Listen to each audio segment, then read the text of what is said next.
नहीं सत्संग भजन नहीं हरि को, श्रवण न राम कथा अनुरागी। कानों से भगवत चर्चा नहीं सुहाती। बस वो बात बताओ जिससे हमारी कामना की पूर्ति हो जाए। जो कहो हवन कर दें।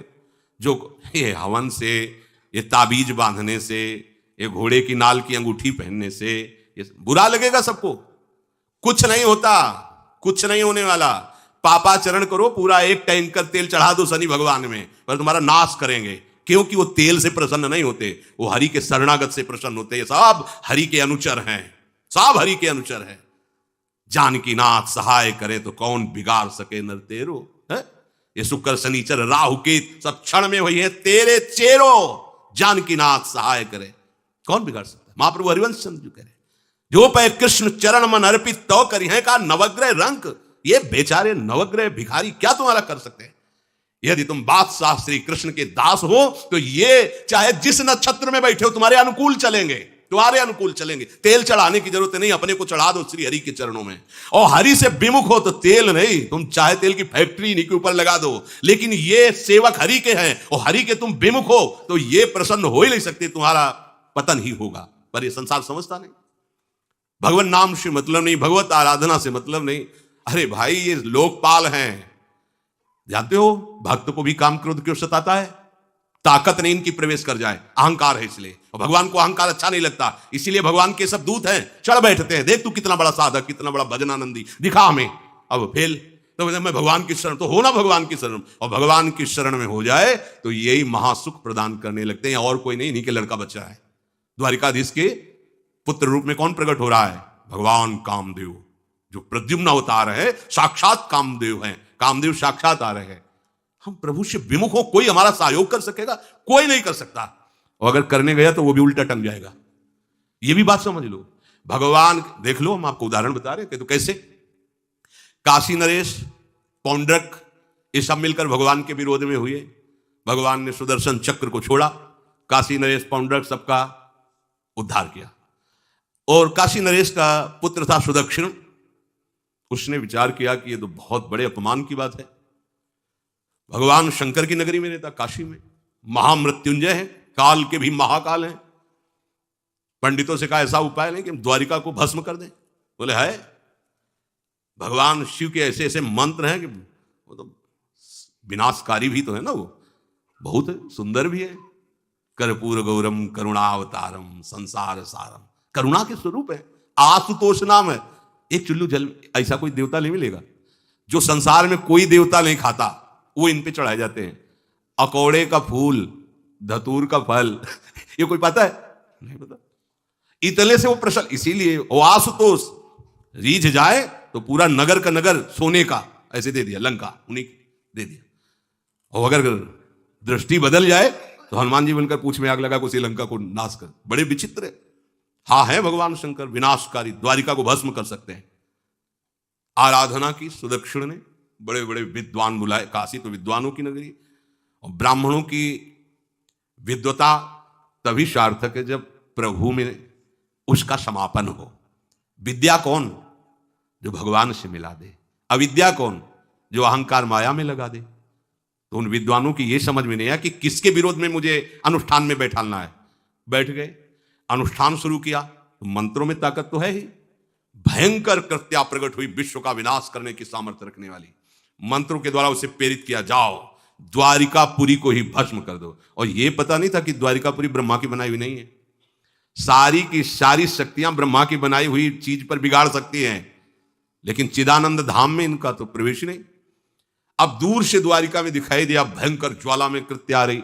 लोग भागकर भगवान के पास गए, प्रभु कोई भयानक मंत्र से आविष्ट होकर कृत्य आ रही जो नष्ट करना चाहती द्वारिका। तुम्हें घबराने की जरूरत नहीं, ना बताने की जरूरत है। द्वारिका हर समय सुदर्शन से सुरक्षित है। और सुदर्शन कोई जड़ चक्र नहीं है, वो चैतन्य भगवत पार्षद है। जब जहां जैसा अवसर आता है वैसा वो रूप रख लेते हैं। एक को मारना है तो 100 अरे वाले, हजारों को मारना है तो 1000 अरे वाले, और अगर पूरा सिस्टम विनाश करना है तो अनंत अरे वाले सुदर्शन चक्र हो जाते हैं। और जब सेवा ये नहीं होती तो हाथ जोड़े भगवान के पास खड़े रहते हैं। ये कोई जड़ वस्तु नहीं कि तलवार है भगवान की तो तलवारें बनी खड़ी रहेगी, नहीं, पार्षद स्वरूप है। आवश्यकता हुई वही कौमुदी की गदा सुदर्शन, ये सब दिव्य है। पांचजन्य शंख। सुदर्शन चक्र सेवा में थे। भगवान ने आदेश किया, देखो क्या है, सुदर्शन चक्र ने दौड़ाया कृत्या को, वहीं चल जहां से आई तू, वहीं ले गए जहां पंडित लोग सब सावधान, मंत्र से अपने को सुरक्षित किए। ये बड़े खतरनाक अनुष्ठान होते हैं, जो मारण अनुष्ठान होते हैं, बहुत खतरनाक होते हैं। मतलब अगर सही माने में वो भगवत आराधक नहीं है तो फिर नष्ट भी कर देंगे, ऐसा नहीं। तो एक प्रसंग आता है कि एक शालिग्राम भगवान को नचा करके पैसे लेते थे। बहुत से लोग इकट्ठा हो गए, तो चमत्कार को देखने वाले संसारिक जन होते हैं, तो ऐसे शालिग्राम रखते, ऐसे करते, शालिग्राम ऐसे ऊपर उठते, ऐसे ऐसे ऐसे ऐसे नचाते, लोग अरे देखो भगवान इनके इशारे से नाच रहे हैं। ऐसा एक भक्त तो उसी नगर में एकांत में भजन करते थे, बड़े कई शिष्य उनके थे, भिक्षा मांगने हो गए, उन्होंने देखा, आके गुरुजी से, उनका ऐसा भक्त कभी कर ही नहीं सकता। भगवान का भक्त अपने भगवान को प्रदर्शन नहीं बनाता, ये तो कोई तांत्रिक है, भक्त नहीं है। भक्ति की अलग संज्ञा होती है। ये कोई तंत्र सिद्ध आदमी है जो भक्ति का नाटक करके लोगों को ठग रहा है। बोले महाराज फिर आपको चलना चाहिए, क्योंकि हजारों लोग उससे प्रभावित हो रहे। बोले हम गए तो उसका सब बंद हो जाएगा, ये दुकान मकान। बोले चलो ना महाराज, बड़ा ऐश्वर्य जमा हो रहा था, लोग भेंट जा, वो गए, बस अंदर से नाम जप करते हुए जो खड़े हुए, तो कुछ नहीं, कोई भी उसका मंत्र, वो आसपास दृष्टि डाला, कौन आया नया, तो उसी में देखे फटे पुराने कपड़े पहने, तेज से चमकते हुए भक्त। तो उनका तुम चले जाओ यहां से। तो उनका नहीं, हम चले जाने के लिए नहीं आए, हम आपको बताने आए, ये नाटक मत करो, अगर सही आराधना करो इनकी तो ये लोग क्या देंगे, ये तो परम पद दे देंगे, शालिग्राम भगवान है, आप भगवान का ऐसा प्रदर्शन करते हो। अब लोगों का विरोध शुरू हुआ, क्योंकि इतने बड़े संत जब बोल रहे तो सब लोग, अब उसको बहुत बुरा लगा कि हमारी तो सारी दुकान बंद हो गई। अब एकांत में जाकर उसने मूठ का प्रयोग किया, ये मारण होता है मंत्रों से, एक खप्पर में आग जैसी जलती है, उसमें अभिषिक्त करके भेजा जाता है, और जिसके पास भेज दिया गया वो उल्टी में खून, शौच में खून, 2-4 जितना समय रखा गया उसके अनुसार मर जाएगा वो। पर ये साधारण लोगों के, भजनानंदियों के ऊपर नहीं, भजन वाले मत डरे। साप ताप रोग शोक, किसी का श्राप भी आपको छू नहीं सकता, कोई ताप, कोई दोष, कोई रोग, कोई मारण, कोई मूठ, किसी के सामर्थ्य नहीं। राधा राधा राधा, जिनके चरणों में सुदर्शन चक्र बसता है वो है किशोरी जी, जो लाल जो हाथ में रखते हैं ना, श्री जी के चरण चिन्हों में सुदर्शन चक्र है। वो मूठ गई महात्मा की कुटिया के सामने, और बस जैसे मक्खियां भिनभिनाती ऐसी आवाज आई, बस वैसे नाच रही थी बाहर। तो वो डेहरी के पास आए और उनका, हमारी दृष्टि में भगवान की सिवा कोई नहीं, आप में भी भगवत शक्ति है, क्या आप ये नहीं समझते हैं कि निरपराध के लिए मारण किया गया है, हमारे में सामर्थ्य है, हम आपको अभी नष्ट कर सकते हैं। अरे भगवान के नाम में आप जाओ और उनको दंड दो। कोई मंत्र नहीं पड़े थे, मूठ वापस हुई और मुंह से खून, शौच से, उन्हीं के त्राहिमाम मच गया। फिर उनको लगा कि मुझे जाना चाहिए उसकी रक्षा के लिए, गए, भगवान नाम स्पर्श करते हुए ऐसे माथे पे हाथ, सब शांत हो गया। बोले अब अवसर हम दे रहे हैं, अब नाम जप कर लो, नाटक बंद करो। उस चरणों में गिरा, उसी दिन शिष्य बन गया। तो सुदर्शन चक्र ने कृत्या को नष्ट नहीं किया, वहां द्वारिका में दौड़ाया। जब काशी पहुंची, काशी भगवान विश्वनाथ जी के त्रिशूल में बसी हुई है और शिव की दृष्टि से सुरक्षित है। जो वहां श्रद्धापूर्वक वास करे उसका मोक्ष अनिवार्य है, तारक मंत्र देकर शिव करते हैं। पर उस कृत्या को सुदर्शन ने नष्ट किया, और जितने ब्राह्मण थे सबका राधे राधे, और पूरी काशी में आग लगा दी। तो विश्वनाथ जी मुस्कुराए, नाराज थोड़ी, क्योंकि विश्वनाथ जी ने कह दिया था यदि ब्राह्मण विरोधी कोई है तो हमारा ये मारण काम कर जाएगा। उनको ये समझ में नहीं आया कि नमो ब्रह्मणे देवाय भगवान का नाम है, वो जानते थे। तो कोई भी भगवत विरोध भाव लेकर के किसी भी देवता की आराधना करके कुछ नहीं होने वाला। किसी भी देवता, एक तांत्रिक बहुत वो संतों को परेशान करता था, धर्म सम्राट स्वामी श्री करपात्री जी महाराज, ये बहुत पुरानी बात नहीं है। उन्होंने, संतों ने आगे बताया कि बहुत अपमान कर देता है। उन्होंने कहा ठीक है, गए, हाँ भाई शुरू हो जाओ तुम, जितना तुम्हारे पास तंत्र है, हम एक भी मंत्र नहीं बोलेंगे, दंड लिए हुए हम एक भी मंत्र नहीं बोले, हम केवल खड़े हैं, तुम प्रयोग करो। वो जो उसके तंत्र के प्रयोग, नारायण नारायण नारायण नारायण, कुछ नहीं। बोले अब हम प्रयोग करें, तो उठा, साष्टांग दंडोत हुआ। बोले आप धर्म सम्राट करपात्री जी हैं क्या? क्योंकि इतनी सामर्थ्य केवल उन्हीं में है जो मुझे रोक सके दूसरे। बोले बंद कर दो, दोबारा शिकायत नहीं आनी चाहिए हमारे पास। तंत्रों में बड़ी सामर्थ्य होती है, लेकिन भगवान में अनंत सामर्थ्य होती है, अनंत सामर्थ्य होती है। इसलिए हमें कभी भी प्रभु से विमुख होकर कोई भी देवता बचा लेगा, ऐसा सोचना भी नहीं कि हम किसी की आराधना करके, ऐसा नहीं, वही आपको नष्ट कर देगा। भरत जी को, जड़ भरत जी को पकड़ ले गए जो चोर लोग थे, दस्यु लोग। उन्होंने देवी जी को कहा, बड़ा भ्रम है यार, वो जगत माता है, अम्मा है सारे जगत की, और बकरे की बलि दे लेते, उनका बच्चा बकरा नहीं हुआ क्या? जब जगन माता है, जगदम्बा है, जगद अम्बा है वो, तो क्या ये छोटे छोटे जीवों को जो बलि देते हैं, क्या उनको ये पता नहीं कि ये उनकी अम्मा है? उनके सामने काट रहे हो, मां तो मुझसे प्रसन्न होगी। काट लो, अभी अवसर आएगा तब तुम्हें पता चलेगा। अब वो जो पकड़ के लाया गया था मनुष्य बलि के लिए, तो वो दस्युराज, बाजार सी लगी थी, उत्सव मनाया गया, उसे कहा गया था जो मनावे सो खाओ। तो जहां जाता अच्छे अच्छे पदार्थ खाता, तो दुकान वाले ने खा ले, थोड़ी देर बाद गड़ासा चले गए। बोले क्यों? तो बोले तुम्हें पता नहीं क्या? बोले नहीं। बोले बलि के लिए लाए गए हो। अब तो जलेबी मुंह की मुंह में रह गई। इसके बाद गड़ासा चले, आसपास देखा तो रक्षक इधर उधर थे, भाग लिया। अब रक्षकों ने देखा कि वो तो आई नहीं। अब उनको बड़ा भय लगा। अब वहां कोई फोटो थोड़ी खींची गई थी कि बलि किसकी चढ़ानी है। अब वो भागे, महाराज बैठे थे पद्मासन में, जड़ भरत जी ब्रह्माकार वृत्ति, इन्हीं को पकड़ ले गए। बढ़िया तगड़ा तंदुरुस्त है। और दस्युराज ने कहा बलि का जो वो लाया गया, हाँ मारा, अष्ट देख के प्रसन्न हो गया। तेजो में हष्ट पुष्ट ब्रह्माकार वृत्ति इनकी। बोले स्नान करवाओ। सालों से स्नान नहीं हुआ तो को उपटन लगा के स्नान कराया। खीर पुआ रबड़ी रसगुल्ला सामने भोग लगाओ, दबा के को खीर पूरी रबड़ी पाई। अब वो तो भगवान के प्रेमी भक्त है, ब्रह्माकार स्वरूप है, अपने स्वरूप में स्थित है। इसके बाद तिलक लगाया। बोले गर्दन झुका। भरत जी अंदर से कह खीर खाया ना, अब गर्दन भी झुका, गर्दन भी कटेगी। भक्त की गर्दन यदि श्रद्धा से झुके तो ठीक, अगर जबरदस्ती से झुका दिया तो तुम झुकाने लायक नहीं रह जाओगे, भी ध्यान रखना। क्योंकि ये गर्दन अब गर्दन नहीं, ये किसी और की शान बन चुकी है। भक्त की गर्दन किसी की शान है, और वो उनकी शान है जो सबकी जान है। देवी जी की मूर्ति में आग लग गई, दाह शक्ति पैदा हो गई। जे ही जड़ भरत जी का शरीर ऐसे किया, फाड़ करके मूर्ति भद्रकाली प्रकट हो गई। और जो गड़ासा काटने उसी को उठाया, काट काट के उन्हें दस्युराज से लेकर समस्त सांप को काट करके खून की होली खेल दी। भरत जी ने देखा जब कोई काटने वाला नहीं है, तो बोले ठीक है अब चलो पचाने के लिए टहलते हैं, थोड़ा खीर पुआ खाया, चल दिए, कोई रोक। देवी जी से एक बार भी लिखा कि मां बड़ी कृपा। जो भगवान का भक्त है वो दूसरे की कृपा भी नहीं मना सकता। नहीं, एक बार भी मुड़कर ऐसा प्रसंग नहीं आया कि देवी जी के देखो बड़ी रक्षा के, कुछ नहीं। प्राण जाने पर कोई भय नहीं, रक्षा होने पर किसी की स्तुति नहीं। अपने मंगल विधान हरि आश्रय, सत्संग हरि आश्रय देता है, बहुत बड़ा बल हरि है, मान लो। एक दिन आपसे कह रहे थे कि जब आपने देखा नहीं उनको, उनसे बात नहीं हुई, और आप उनके जनों से बात सुनकर उनकी तरफ चल पड़े, इस बात से हरि आपके ऋणी हो जाते हैं। भगवान इसी बात से ऋणी हो जाते हैं। बस ये बात आप हृदय में बैठा लीजिए। जैसे लोग प्रश्न करते हैं ना कि हमने भगवान को देखा नहीं, भगवान क्यों, हम कैसे, किसी की बात तो मान लो ना। आप मान लो, वो तो आपके अंदर भी बैठे हुए हैं, वो आपको इतना प्यार देने लगेंगे, जहां कोई सहायक नहीं होगा वहां हरि आपको दिखाई देंगे। देख लेना, बिगड़ी ऐसे क्षण में बन जाती है, ऐसा लगता है गला कटा तो वो तलवार गले तक आएगी, हार बनकर सुगंधित फूल बन जाएगी, पर गले तक आने आने तक तुम्हारी निष्ठा देखी जाएगी। नहीं नहीं, बस मेरे हरि का यही विधान, वो आते आते हार बन जाएगी।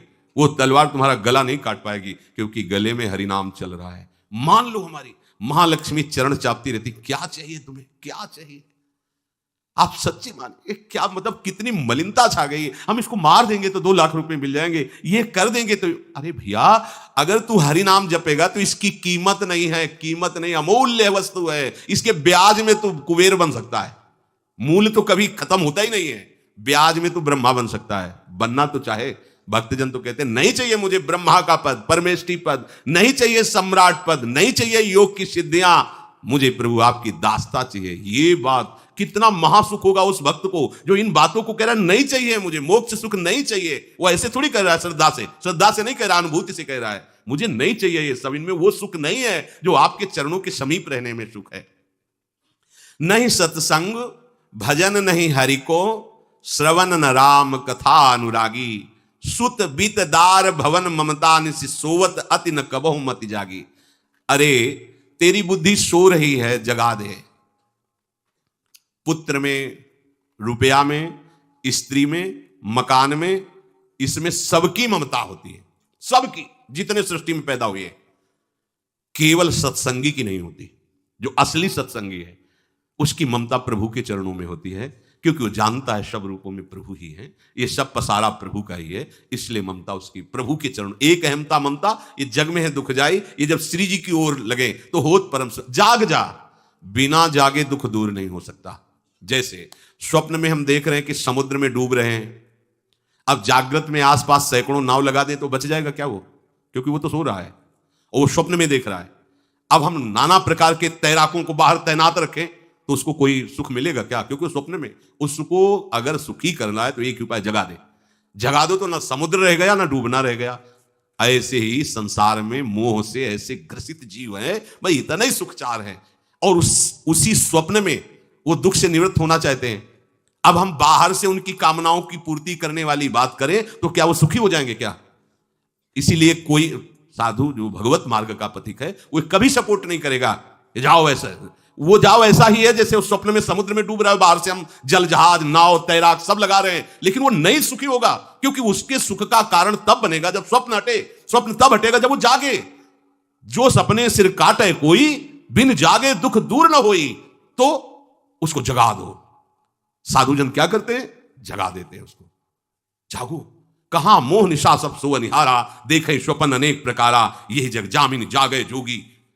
योग भगवान से जो तुमने वियोग कर रखा है, तुम जगो। जे ही जगोगे तो जे ही जाने जग जाए हेराई, जागे जथा स्वपन भ्रम जाई। कोई नहीं यहां। एक कल श्लोक, मत्ता परतरम नान्यत किंचित अस्ति धनंजय, मेरे सिवा कोई नहीं। ये कब पता चलेगा? जागने पर। तो हमें ये बहुत कुछ दिखाई दे रहा है, स्वप्न है। उमा कहूं मैं अनुभव अपना, सत हरि भजन जगत सब सपना। तो बोले तुलसीदास हरि नाम सुधा तजी, सठ हठ पियत विषय विश्व मांगी। अगर कहीं संतों के पास भी गए तो क्या मांग रहे हैं? हट करके विषय विष मांग रहे हैं। वो आत्मदेव नाम के एक ब्राह्मण थे, सब कुछ समृद्धि थी, संतान थी नहीं, बड़े दुखी गृहस्थी में। हमारा कुल चलाने वाला होना चाहिए।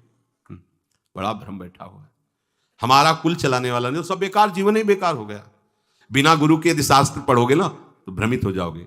स्पष्ट लिखा, पुत नाम के नरक की उसको प्राप्ति होती जिसके संतान नहीं होती। अब तो गृहस्थ में बेचारा पड़े परेशान। उन्होंने सोचा इससे अच्छा है आत्महत्या कर लें। बहुत संतों के पास जाकर के यज्ञ करके सब अपनी कामनाओं की पूर्ति चाहते हैं, दान पुण्य दे करके। उसने भी जितना उपाय हुआ किया, नहीं हुई संतान। मरने के लिए जंगल में उधर से एक सन्यासी जी आ रहे थे। देखा साधु तो ब्राह्मण तो थे, उठे प्रणाम किया। देखा उनको उदास क्यों हो? उनका महाराज उदास ही नहीं, मैं तो आत्महत्या करने आया हूं यहां जंगल में। अरे ये तो महापाप है, आत्महत्या तो बड़ी दुर्गति का कारण है। बोले महाराज अगर आप बचाना चाहते हो तो आप कृपा करो। क्या क्या चाहते हो? बोले हमारे पास सब कुछ है, बेटा नहीं, बेटा नहीं दोगे तो हमारा जीवन बेकार। तो उन्होंने अंतर्दृष्टि से देखा और कहा 7 जन्म तक तेरे पुत्र नहीं भाग्य में तेरे लिखा है। तो उसने कहा फिर तो अभी मरते हैं, आत्महत्या करते हैं। 7 जन्म के बाद हम 7 दिन नहीं जिएंगे, हमें पुत्र चाहिए।